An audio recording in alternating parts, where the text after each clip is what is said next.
Il était très tôt le matin à Washington, lorsque le silence numérique fut brisé. À 2h37, un message apparut sur le compte d'Elon Musk sur la plateforme X. Pas d'image, pas de lien, pas de vidéo. Juste une phrase en majuscule, le fil a commencé à brûler.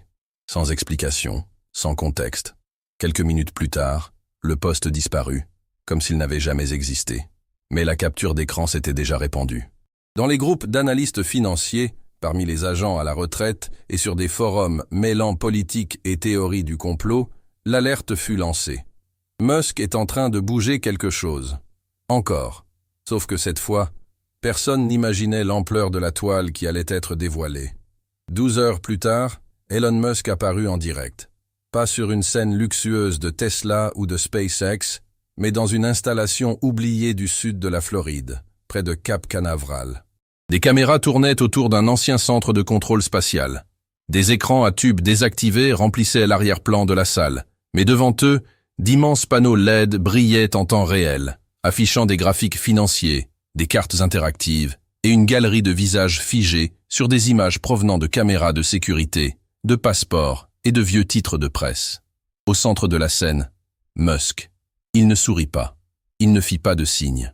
Il dit simplement « Vous n'avez aucune idée de ce qu'on vous a caché. Moi non plus, je ne savais pas. Jusqu'à maintenant. » La diffusion dura exactement 7 minutes et 39 secondes. Mais cela suffit à changer le cours de la politique américaine. Musk présenta ce qu'il appela l'opération Doge, un projet de contre-espionnage financier qu'il aurait construit en parallèle de ses entreprises au cours des 4 dernières années. Selon lui, la mission était simple, suivre la piste de l'argent qui sortait des caisses publiques sous prétexte d'aide humanitaire et découvrir où il atterrissait vraiment. Ce n'est pas une accusation, c'est un constat. Et voici les noms. Sans transition, les visages commencèrent à apparaître sur les écrans. Sénateurs, anciens secrétaires, conseillers, PDG d'ONG, et enfin, Nancy Pelosi. Musk la fixa, même virtuellement. La représentante Pelosi est directement liée à plus de 300 millions de dollars de transferts internationaux non déclarés entre 2014 et 2021. Nous savons où l'argent est allé. Nous savons au nom de qui. Et nous savons qui l'a autorisé. Les images montraient des noms d'entités aux appellations bienveillantes. Fondation Espoir, Projet Vie au Soudan, Initiative Lumière pour le Myanmar. Mais toutes avaient un point commun. Des registres bancaires au Luxembourg, aux Seychelles et à Chypre, et des transferts croisés entre des comptes liés à des proches et des conseillers de politiciens américains. Certains de ces fonds sont au nom de la nièce de Pelosi, dit Musk, tandis que des documents envahissèrent l'écran, avec des tampons, des signatures et des codes SWIFT. Le pays entra en ébullition. Même les journalistes habitués aux fuites restèrent bouche bée. Aucune dénonciation précédente, pas même le scandale des Panama Papers, n'avait été présentée avec une telle précision, en direct à la télévision nationale, par quelqu'un disposant d'une telle influence technologique et d'un accès à des données. Les réseaux sociaux explosèrent. Des chaînes indépendantes se précipitèrent pour vérifier les documents. Des groupes citoyens commencèrent à déposer des demandes d'enquête basées sur la loi sur l'accès à l'information. Le hashtag « Où est-ce notre argent ?» resta parmi les plus commentés au monde pendant 3 jours consécutifs. Mais Musk disparut à nouveau. Aucun tweet, aucune interview, aucun communiqué officiel, jusqu'à ce qu'un nouvel indice émerge. Dans un post anonyme publié sur un forum d'anciens agents de renseignement, une image fut divulguée. Un salon éclairé par des lumières blanches, avec des tables couvertes d'ordinateurs portables, des câbles traversant le sol, et en arrière-plan, le même panneau LED que lors de la diffusion.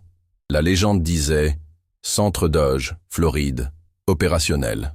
La confirmation arriva quelques heures plus tard, lorsque des drones survolèrent discrètement l'endroit et captèrent des signes d'activité. L'ancien bâtiment de la NASA, privatisé en 2019 par une filiale de SpaceX, avait depuis subi des rénovations mystérieuses. Là, au cœur du centre de commandement, l'équipe de Musk travaillait sous des protocoles stricts. On ne l'appelait pas Elon, mais Lead. Quand quelqu'un criait « Lead in », tous se préparaient. Quand on disait « Lead clear », cela signifiait qu'il était parti. Le centre fonctionnait comme un cerveau cybernétique. Les tables étaient occupées par des experts en comptabilité médico-légale, d'anciens militaires, des hackers éthiques et des juristes. Chacun cartographiait une pièce du puzzle. Au milieu d'eux, Riley Sonnett, la femme à qui Musk faisait confiance pour traquer les connexions les plus sensibles. Ancienne membre du renseignement militaire, Riley était celle qui établissait les liens entre les ONG et les fonds internationaux. « Lead, il faut que tu vois ça », dit-elle en tapotant son bureau à écran tactile. La Bloombridge Relief, celle qui prétendait s'occuper des orphelins au Malawi. L'argent est passé par San Francisco puis par le Luxembourg et a atterri chez Fernico Asset Holdings. La personne enregistrée? Emory Ellison, le nom de mariage de la nièce de Pelosi. Musk plissa les yeux. Confirmation? Vote, carte de crédit, même une réservation de vol. On a tout. Il répondit simplement. Bien. Dans un coin de la salle, un nouveau panneau affichait 3 lieux marqués en rouge. Phoenix, San Francisco et Malibu. Musk se tourna vers la table des opérations et dit « Je veux des mandats pour les 3. Coordination simultanée. Aucune chance d'avertissement préalable. » Sacha Brand, sa stratège juridique, croisa les bras. « Ils vont réagir. C'est le genre de choses qui déstabilise les fondations du Congrès. Alors qu'elles soient déstabilisées, » répondit Musk. « Je ne cherche pas la stabilité. Je cherche la justice. » Et il était prêt à aller jusqu'au bout. L'horloge indiquait 6h43 du matin lorsque les premiers SUV noirs se garèrent devant une grande maison à Malibu. Pas de sirène, pas de bruit, juste des pas assurés et des protocoles silencieux. Au même moment, à Phoenix et à San Francisco, le même schéma. Des agents fédéraux avec des mandats scellés, des regards entraînés et un plan clair. Ils savaient où chercher. Ordinateur portable, téléphone, coffre caché, documents de transfert, tout avait été anticipé par l'équipe de Musk. Il ne tâtonnait pas dans le noir. Il confirmait. À Washington DC, l'épicentre de la tension, le mouvement fut encore plus dramatique. C'était le jour d'une interview en direct, et Nancy Pelosi était sur le point de passer à l'antenne avec une présentatrice de CNN lorsqu'une de ses assistantes s'approcha et lui murmura quelque chose à l'oreille. La congressiste blêmit. « Coupez. Tout de suite, dit-elle, arrachant son micro et quittant le studio improvisé à grands pas. Dans son bureau, 2 agents l'attendèrent déjà. Ils n'étaient pas visiblement armés. Mais ils portèrent quelque chose de plus puissant, un mandat signé par un juge du Colorado, un État choisi pour éviter les conflits d'intérêts à DC. Nous sommes ici pour récupérer des documents liés à des transferts internationaux effectués entre 2015 et 2022, impliquant des programmes d'aide humanitaire et des fonds du Congrès, dit l'un des agents. C'est une erreur. Une farce orchestrée, répondit Pelosi, les dents serrées. Si vous tentez de supprimer des données numériques, vous pourriez être accusé d'obstruction, avertit l'autre agent, en regardant une assistante qui tremblait, son téléphone à la main. Dehors, les reporters commençaient à s'agglutiner sur les marches du Capitole. Une seule question. Nancy Pelosi fait-elle officiellement l'objet d'une enquête? La réponse ne vint pas du Congrès. Elle vint d'Internet. Car à cet instant précis, plus de 70 pages de documents commencèrent à fuiter sur le portail de l'opération Doge. Ce n'étaient pas seulement des tableaux et des emails. C'étaient des transcriptions, des photos, des relevés bancaires, des contrats fictifs, et même des images de propriétés achetées avec des fonds triangulés. Le public n'attendit pas que la presse analyse tout. L'examen commença sur les forums, dans les chaînes d'enquête citoyennes, dans les podcasts de politique alternative. En quelques heures, les données étaient déjà recoupées avec des bases de données publiques et internationales. Au commandement de l'opération, Musk restait silencieux. Debout devant l'écran principal, il observait les mises à jour en temps réel. Phoenix, mandat exécuté. Malibu, 2 coffres localisés.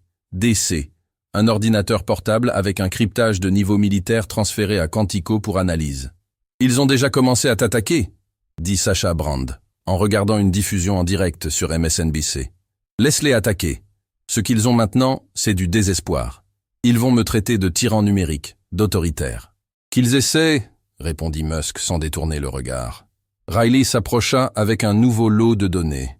La connexion avec Maxine Waters est confirmée. Sa nièce a cosigné 2 des subventions liées au fonds de Pelosi. Et la piste de l'argent mène à une propriété à Beverly Hills, dit-elle, en montrant une carte des transactions. Sacha prit une profonde inspiration. Ça va ébranler toute la chambre. Non, corrigea Musk. Ça va ébranler tout le système. Cette nuit-là, une nouvelle fuite émergea. Mais cette fois, ce n'était pas Musk. Un journaliste indépendant nommé Mitch Andlow, vétéran de guerre et propriétaire d'une des plus grandes chaînes d'enquête hors des grands médias, publia un enregistrement audio. C'était une captation accidentelle réalisée par un appareil Bluetooth.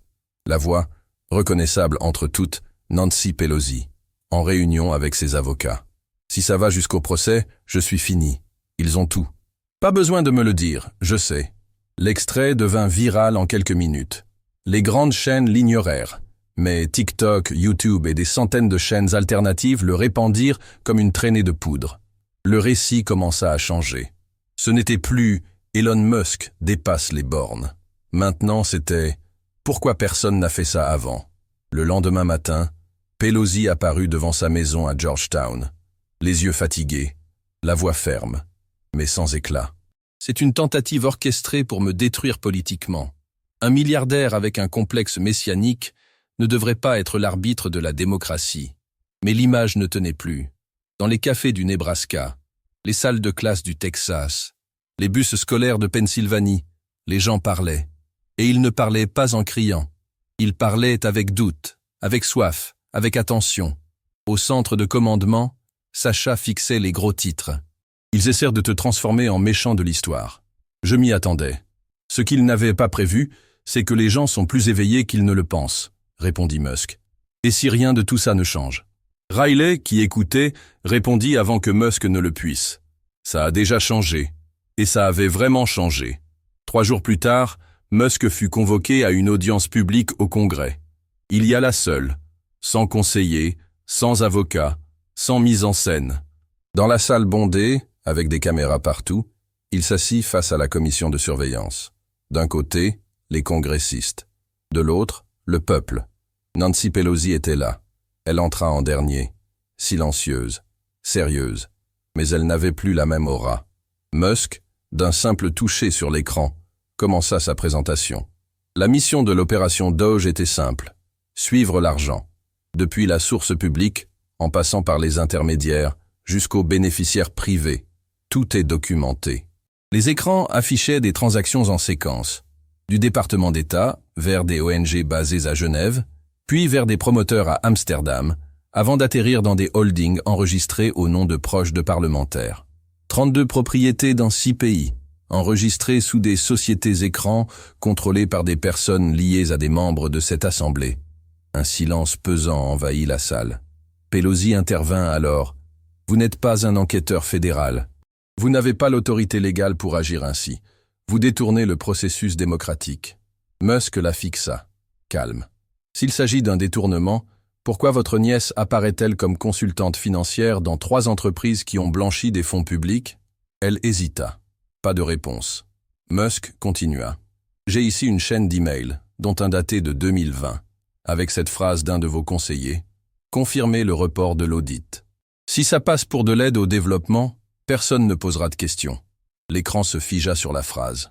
Comment quelqu'un avec un salaire de moins de 200 000 $ par an détient-il une participation indirecte dans des actifs dépassant les 100 millions?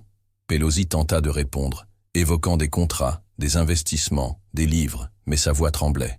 Musk conclut, « Je ne veux ni applaudissements, ni poste, ni pouvoir. Je veux juste que le public voie, et exige plus. Parce que ça, c'est le minimum. » 3 jours plus tard, Nancy Pelosi annonça qu'elle ne se représenterait pas. Elle évita de mentionner l'opération. Mais tout le monde savait. L'impact fut immédiat. Des congressistes effacèrent des archives. Des ONG fermèrent. Des contrats furent réexaminés. Musk ne se lébra pas. Dans une dernière vidéo, il dit simplement « Ce n'était jamais à propos de moi. C'était à propos de respect. » Le pays ne retrouva pas la normale, mais il commença à surveiller. Dans les écoles, les bars et les places publiques, les gens débattaient des fonds, exigeaient de la transparence. Et un nouveau slogan apparut sur les murs des villes, écrit avec une peinture simple et ferme. La vérité n'a pas besoin de crier. Il suffit qu'elle ne se taise pas. Parce que maintenant, quelqu'un avait enfin allumé la lumière.